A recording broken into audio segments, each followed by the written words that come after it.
Assalamualaikum warahmatullahi wabarakatuh. Bapak-bapak, ibu-ibu, semoga sehat selalu, amin. Oke, kali ini kita akan lihat sebuah video ya, yang mana di sini Habib Bahar bin Smith disemprot ya sama orang Nusantara ini ya. Masya Allah banget sih, harusnya bisa mendengar ya Habib Bahar ini ya tentang kritikan dari orang ini ya, supaya lebih baik lagi ya. Oke, saya selalu baca komentar bapak-bapak ibu-ibu. Silahkan komentar sesuka hati bapak-bapak ibu-ibu. Yang penting ya bermanfaat dan ya bisa memberikan ilmu, amin. Oke, sebelum ke videonya jangan lupa di like dan di subscribe supaya channel ini makin berkembang. Terima kasih yang sudah like dan subscribe. Kita ke videonya ya bapak-bapak ibu-ibu. Cucu Nabi, saudara. Ya betul. Kenapa, saudara? Saya cucu Nabi, kenapa? Dalam tubuh saya mengalir darah Rasulullah. Kenapa, saudara? Ha? Iri, hasud, dengki. Cucu Nabi, saudara. Ya betul. Kenapa, saudara? Saya cucu Nabi, kenapa? Dalam tubuh saya mengalir darah Rasulullah. Kenapa, saudara? Ha? Iri, hasud, dengki, benci. Jadi wahai sahabat-sahabatku, wahai orang Islam seluruh Indonesia, bahkan dunia sekalipun, jangan kalian takut dengan orang-orang yang menjual nasab. Jangan kalian takut dengan orang-orang yang berbangga-bangga dengan nasab. Semakin dia berbangga-bangga, dia hina di mata Allah dari semua. Itu yang harus kalian paham. Yang kesini Abah menyaksikan banyak video-video dari kalian-kalian yang mengaku duriat, yang sebetulnya adalah sangat jauh daripada sifat-sifat duriat. Duriat itu yang mana tadi semua? Duriat itu nggak ada kaitannya dengan keturunan tubuhmu itu sendiri. Karena itulah kenapa banyak di dalam Al-Quran dijelaskan adalah tentang manusia itu diciptakan dari air yang hina. Kalaupun kalian duriat adalah dari air yang hina. Ingat, pernahkah Anda membaca kisah bagaimana Nabi Muhammad menangis pada saat putranya adalah Abdullah, pada saat diwafatkan 2 tahun, pada saat putranya Qasim diwafatkan 2 tahun, pada saat putranya juga Ibrahim diwafatkan usia 2 tahun. Nabi menangis. Kenapa ya Allah? Engkau hilangkan adalah keturunan-keturunanku. Adalah untuk inilah sahabat. Pada saat itu sebetulnya Allah Maha mengetahui bahwa hal ini adalah akan seperti hal barangkali seperti sekarang ini. Allah Maha mengetahui semuanya. Bayangkan kalau seandainya Nabi itu punya anak. Bayangkan kalau seandainya Nabi itu adalah punya keturunan ya laki-laki. Karena sesungguhnya keturunan itu, wahai sahabatku laki-laki, lihat bagaimana duriat Nabi dalam kita berjanji dalam apa? Sesungguhnya Nabi sampai Adnan, akhirnya tarik ke atas adalah sampai Ibrahim. Ibrahim tarik ke atas adalah sampai kepada Sam. Sam tarik ke atas sampai kepada Hud. Hud ke atas kepada Nabi Sis, kepada Nabi Adam alaihissalam. Jadi sesungguhnya pahami ya, jadi tidak ada kemuliaan. Semakin kau berbangga-bangga dengan nasab, semakin hina kau di hadapan Allah dari semua. Jadi wahai sahabat-sahabatku, wahai orang Islam seluruh Indonesia, bahkan dunia sekalipun, jangan kalian takut dengan orang-orang yang menjual nasab. Jangan kalian takut dengan orang-orang yang berbangga-bangga dengan nasab. Semakin dia berbangga-bangga, dia hina di mata Allah dari semua.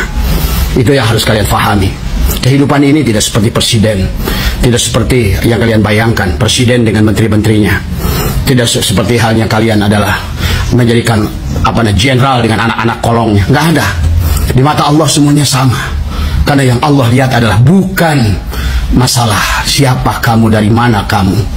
Maka Allah ingatkan, aku tidak melihat batang tubuhmu. Jadi maka dikatakan baginda Nabi, la yadkhulul jannata man kana fi qalbihi misqala dzarratin min kibri.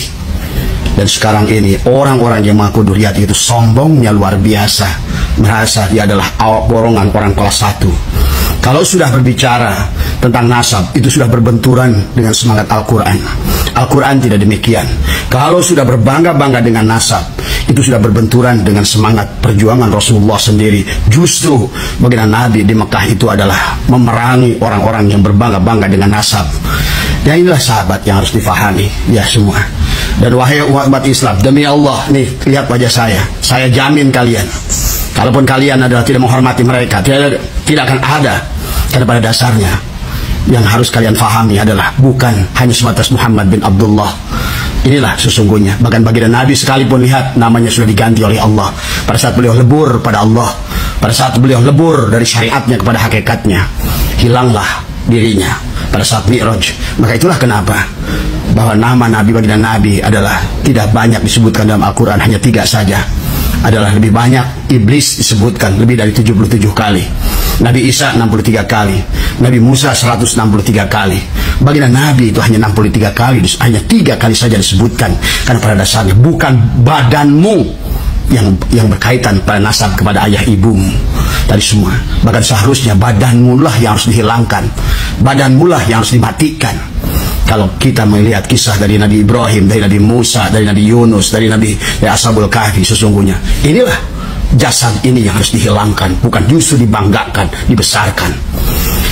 Jadi pahamilah, maka inilah Abah mengajak kepada semua, jangan berhenti belajar ilmu. Kalau berhenti di situ, disitulah persoalannya akan terjadi. Ya, tadi semua. Ya, jadi sekali lagi baginda Nabi setelah meleburkan dirinya kembali, setelah baju itu kembali kepada kain, dan kain kembalikan pada benang, dan dia lebur kepada kapas, kapas pun kembali hilang, karena kapas pun berasal dari biji, yang biji itu juga hilang. Itulah kembali pada hal atal insan hinu minad dahri lam yakun sayya madhkurah. Kembalilah dirimu kepada sesuatu yang tidak bisa disebut, bukan sesuatu yang kau sombong-sombongkan, kau bangga-banggakan. Wallah, saya malam siang hari ini, bahkan saya berhadapan dengan seluruhnya di hadapan Allah nanti. Ya, inilah yang ingin saya katakan. Maka kalau saya bilang berhentilah, tetapi untuk menyelesaikan masalah ini, kalau bisa, kalian yang bernasab mengaku diri Sayyid, yang mengaku diri Syarif, keturunan Syarif Hidayatullah, sama juga. Jangan berbangga-bangga dengan golongan, bangga-bangga, bukan di situ letaknya. Tadi semua, ya. Kalau Habib-Habib itu sudah salah, yang mengaku Habib itu. Nah, kita juga sama, dari keturunan Wali Songo juga jangan merasa berbangga dengan nasab. Tadi semua, karena nasab itu bukan segala-galanya.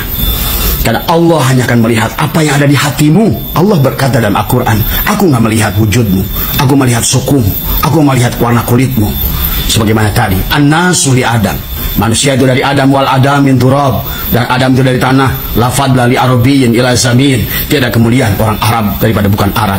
La fadla li aswada ila al-ahmar, tidak ada kemuliaan orang kulit hitam dengan kulit merah, illa bitaqwa. Ini barulah turun firman Allah, inna akramakum indallahi atqakum. Nah, inilah yang harus difahami kepada kita semua, adalah semua, marilah menahan diri dari semua, ya, menahan diri daripada segala kesombongan, keegoan, merasa paling benar. Kalau orang merasa paling benar dari semua. Dan juga inilah mungkin kalau Anda faham sejarah Sirah Nabawiyah, bagaimana pada saat setelah baginda Nabi wafat, bagaimana terjadi perseteruan antara Umar bin Khattab, Abu Bakar As-Siddiq dengan Fatimah dan Ali.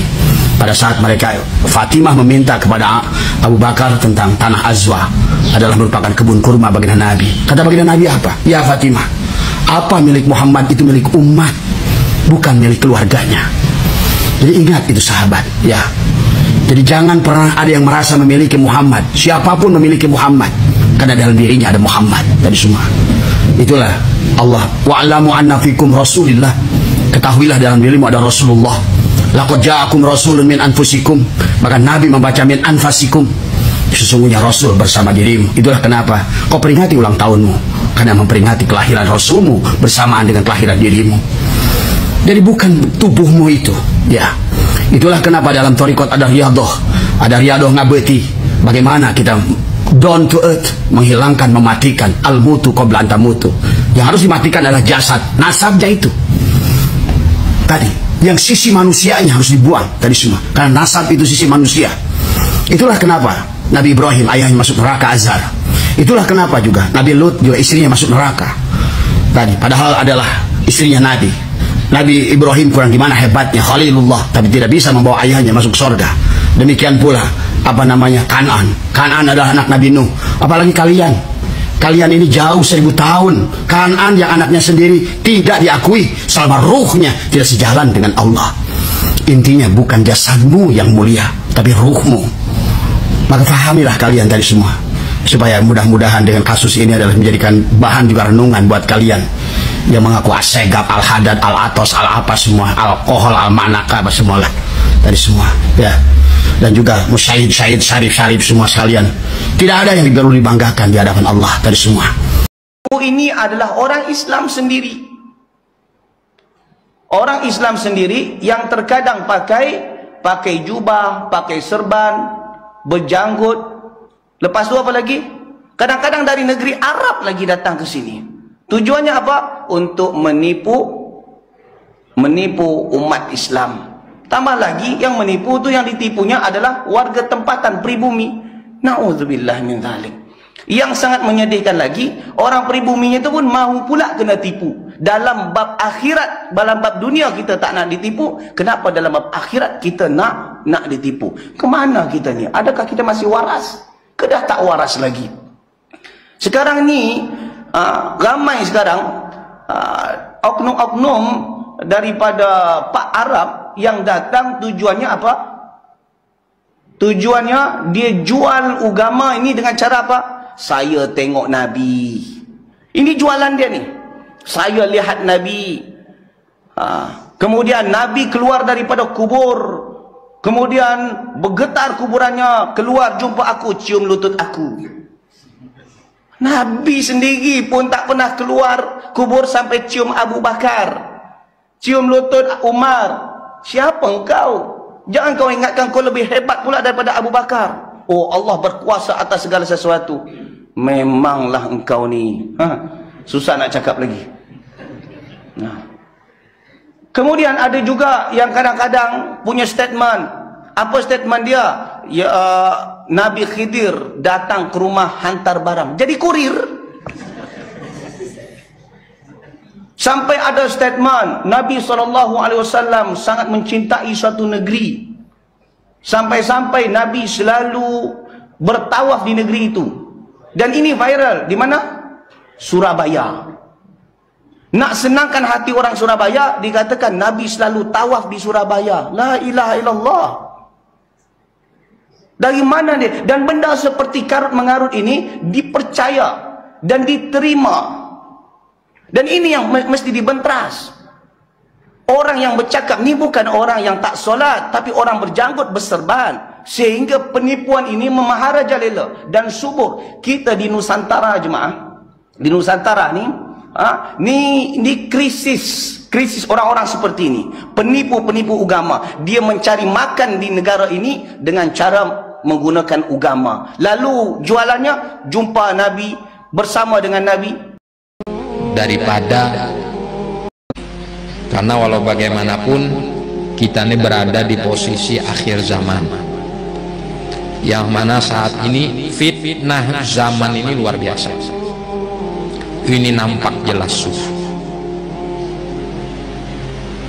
Ada upaya-upaya untuk menjauhkan umat daripada para ulama yang benar-benar lurus di jalan Allah Subhanahu wa Ta'ala, dan ada upaya untuk menjauhkan kita daripada rasa kecintaan kepada para ulama, rasa kecintaan kita kepada dzurriat-dzurriat Nabi, dengan dibingungkan umat ini lewat jalan ilmu-ilmu yang kada jelas sanadnya.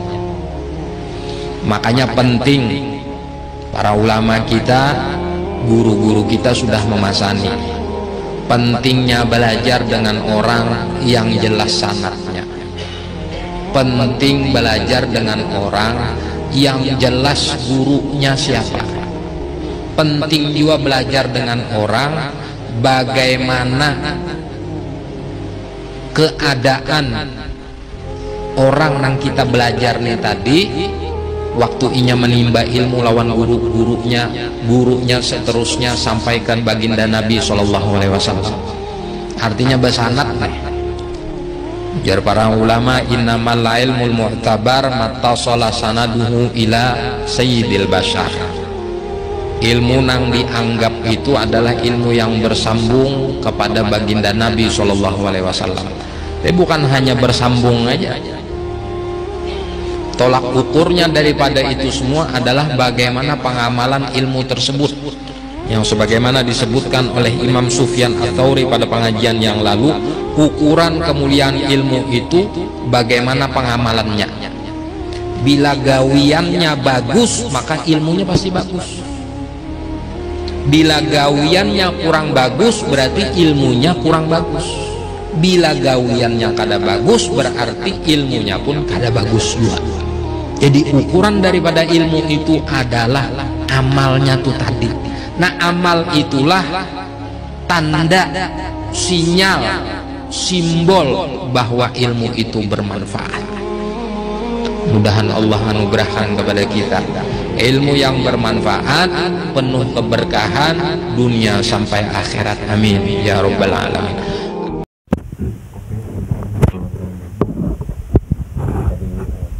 Dari orang Nusantara ini ya, orang sepuh yang mana mengingatkan Habib Bahar bin Smith ya, yang mana jangan membanggakan nasab ya, karena ya nasab itu nggak usah dibanggain ya teman-teman, dan kita harusnya bisa lebih menonjolkan ketakwaan, keilmuan kita ya teman-teman, bapak-bapak, ibu-ibu ya. Intinya sudahlah membanggakan nasab ini ya teman-teman, bapak-bapak, ibu-ibu. Oke lah, itu video kali ini. Dan juga ada sedikit ceramah dari kiai-kiai ya, semoga beliau panjang umur, amin ya rabbal alamin. Kita doakan Habib Bahar juga semoga sehat selalu, bapak-bapak, ibu-ibu juga sehat selalu, amin ya rabbal alamin. Oke, itu video kali ini. Terima kasih, sampai berjumpa di next video. Assalamualaikum warahmatullahi wabarakatuh.